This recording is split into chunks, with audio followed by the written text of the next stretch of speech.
I had just died as a result of an illness caused by two excesses, too much work and too much pleasure. I had, I can confess, a lover whom I loved madly. To provide him with all the joys of material well-being, I threw myself body and soul into arid and tiring work, which after a certain time brought me relative wealth. So we both threw ourselves into a life of delight, which took me in a short time to the tomb, whose doors work had opened for me. When they placed me in the coffin, I understood that three of my senses, touch, smell and taste, were annihilated, while sight and hearing were beginning to grow in me in an extraordinary way. So I clearly heard everything that was whispering around me, and despite the lid that covered me, my eyes saw the smallest objects that surrounded the coffin. It didn't take long for me to march to the church and then to the cemetery. My modest burial was attended by a certain number of friends or reputable comrades, and whose somewhat sad air soon began to displease me. But reflecting that on that occasion I did not have to regret a being that was particularly dear to them, I understood their difference and consoled myself. But she, I thought, I don't see her. Yes, I understand. Your pain is too vivid for me to allow you to accompany me. She sits there crying for the one she loved. What a sad fate I gave to that poor woman. I stained her honor, I lost my future, and yet she still loves me. I heard when I left my darling at home her sobs, which made my already dead heart tremble. This was the main object of my reflections. I thought about this the entire time the burial ceremony lasted, and when the toast began to fall on me, it was still towards this object that my ideas were directed. It was like a remorse, which disturbed my last sleep, and which prevented my eyes from closing forever. Effectively, I should have arranged things so that by my death that poor girl would not be left without resources. He had to, at the price of great sacrifices, ensure its existence and prevent it from failing again. Without a doubt, the little I had left her put her under cover from need, but after this year, how would she make a living from her work? Poor and weak is a woman's work. That thought tormented me for 15 days. After 15 days, I took my side. One night, when everything in nature had become silent and calm, I left tremblingly and headed towards the cemetery gate. The night was pure and cool. Numerous stars twinkled in a calm sky that the moon, which was just emerging, warmly illuminated. I passed through the cypresses and willows to the grate that closed the abode of death. I saw a shadow similar to mine that, like Or, seemed to be getting ready to leave. The shadow came to me. "Where are you going?" he asked me in a voice whose angelic sweetness was indefinable. "I'm going out," I replied. "And what about you?" I'm going to see my family who is crying and comfort them if God allows me. It is also to console a living person that I leave the dwelling of the dead. We left together despite the fence, which seemed to be an obstacle to us. "Goodbye," the lady told me, "and the Lord allowed you to achieve your goal. We separate." Soon, I was on the threshold of that house, where I had spent my happy days. An indescribable emotion took possession of me. It seemed to me that a spark of life touched my new being. I shuddered with pleasure. Perhaps I saw a miracle happening. One word would revive me. I hurriedly climbed the 3 floors. The outer door to our small room was ajar. I entered. The antechamber was empty and gloomy. In the room, however, there were 2 women, and one of them was Karina. I wanted to scream, but I had no voice. I could only see and hear. Here's what I saw and heard. Karina and her companion, illuminated by a lamp placed next to them, were busy emptying my furniture and seemed to take inventory of what was found in them. The jewelry was placed on one side, white clothes on the other. I looked at Karina. She seemed cold and indifferent. The one accompanying her was one of her old friends whom I had never liked. They called her Constanza, due to an unforgivable antiphrase.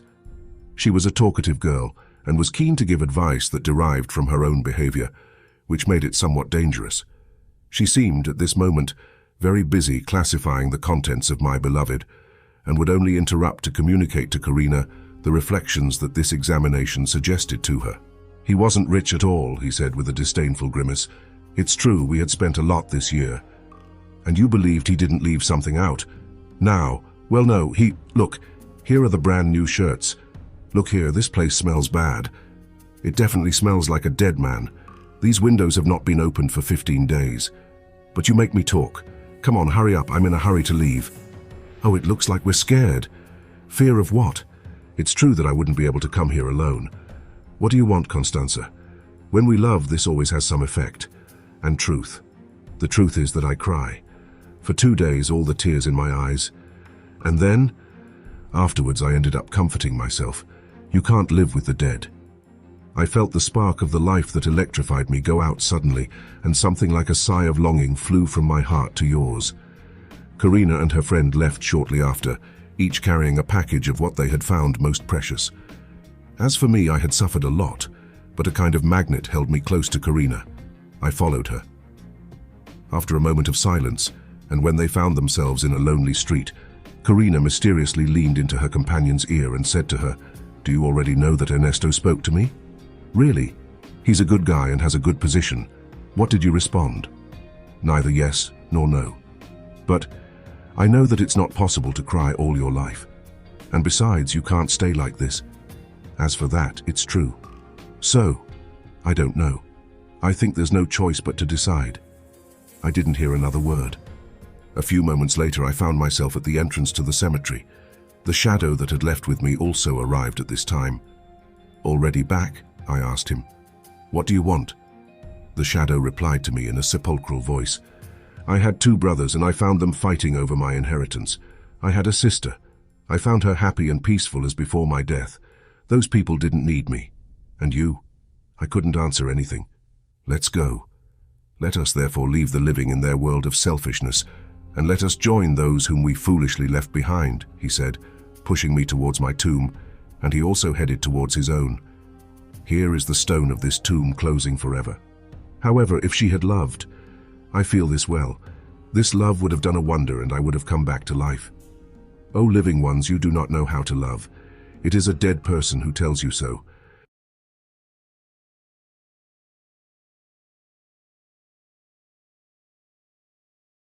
There is a small truck overturned and someone trapped in the wreckage. Things seem serious. Send help urgently. The highway agent finished the message and got out of the vehicle. With some amazement, he noticed the stranger with an eccentric and peculiar appearance, who was observing the accident on the other side of the road. He didn't remember seeing him there before. It didn't matter. He turned his attention to the flow of automobiles. Luis left home in the morning, heading to the transport company. He talked to the boss when he got there and learned that he should take a small load to the coast. Easy task, he thought. He took the truck, left the yard, and tried to drive through secondary streets to escape the heavy morning traffic. Once close to the highway, he returned to slow traffic and entered a busy avenue. He noticed someone making the characteristic thumb gesture to ask for a ride and decided to pick up the stranger, even though it went against the company's express rules.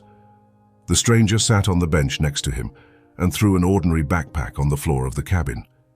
His attention was only caught by a drawing of a chessboard on it. Although the trip went normally, Luis kept the stranger in his sights. The hitchhiker went against company rules. His brain was pounding. He distracted himself by looking at the drawing on his backpack, which reminded him of when he played checkers with his father. Feeling uncomfortable by the passenger's muteness, he tried to start any conversation. He heard a strange response back, which he considered inconsistent. "There is a cross to the right of the road ahead." An uncomfortable shiver ran through his body, but he replied, "A lot of people die after being run over by this world of roads, right?" The stranger agreed with a grimace that perhaps resembled a smile and added, "And few people don't forget tragedies." Luis quickly turned to look at him, and to the cross he had mentioned. He barely had time to notice the stranger's sudden gesture towards the steering wheel of his truck. Several rollovers later, he felt the thud against a tree, the same thing he felt when he ran over someone one night and didn't stop to help. He couldn't move. The horrible pains were a sign of severe damage, he knew. He felt everything go dark around him. After the arrival of the paramedics, the officer returned to controlling the flow of cars. Intrigued, he noticed that the stranger remained on the other side, next to the shoulder. Out of mere curiosity, he crossed to approach him. "Do you want something?" "Yes, the soul of the injured driver."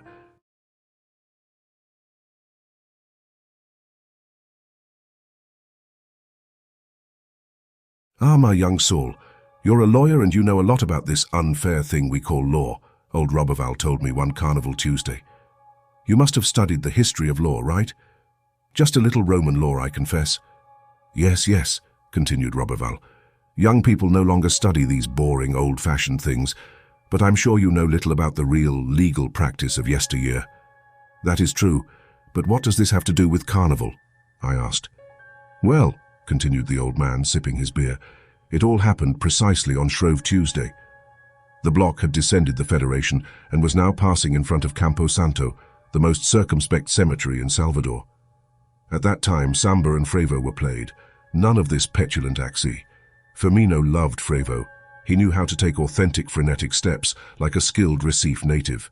Wonderful. But he was a villain, Firmino. Why? This is where the so-called legal practice of yesteryear comes in. Firmino had killed his wife, the beautiful Alfreda, a wonderful woman, docile and blonde like a Renaissance angel, with a shot in the mouth, and he got away with it, claiming legitimate defense of honor and other absurd style things, monstrous things which shame us to this day. He got fake witnesses who corroborated his lies and everything else, and it was all bullshit. Alfreda, daughter of Commander Tertulliano, was a saint, I guarantee. I knew her very well since childhood. I don't believe. Was he really acquitted? Of course, Saul, shouted the old man with frustrated irritation. Legitimate defense of honor was the passport to impunity and the post-mortem condemnation of honest women. Pure women, but cruelly murdered by their crooked, ambitious husbands. But what happened in front of Campo Santo? Something macabre, young man. Macabre to the extreme. At that time, continued my elderly bar companion, almost everyone dressed up in a shroud, with hood and gloves. Remember? Oh no, my dear doctor, you are too young. It looked like an executioner's costume, the shroud or reaper, that terrible thing with the scythe in its hand, or those sinister figures from the Inquisition. Well, for a moment in the fanfare I lost sight of Firmino. I knew he had found a crush and was now dating, leaning against the wall next to the main gate as always. Of that I had no doubt. He was the most fickle young widower in the world. I went to meet him ahead. It was almost night and he was hugging a female shroud almost at the entrance to Campo Santo. Suddenly I saw Firmino fall. He fell to the ground with his eyes bulging, full of blood and terror. I looked at the shroud woman. She had just taken off her hood and was looking at Firmino with her dull, putrefied eyes. Coming out of a dark, circular crevice, the worms writhed, danced, trembling, on those cold lips of a dead woman. A putrid smell reached my nose when she said softly, looking at the man who had just died, yes, from fright, at his feet, with his nauseating and deformed smile, "Reverter ad vermes." Then that ghastly blonde figure, that damp, shadowy heron, flew nimbly and entered the cemetery, hissing like a sinister streak. Her hair fluttered and writhed greedily, as terrible as Medusa's undulating serpents. But about me? Roberval told me with a surprising smile. Sure enough, I passed out. They thought I had drunk too much. But the truth is that since then, I have never dressed up in shrouds and walked through the portals of a cemetery again,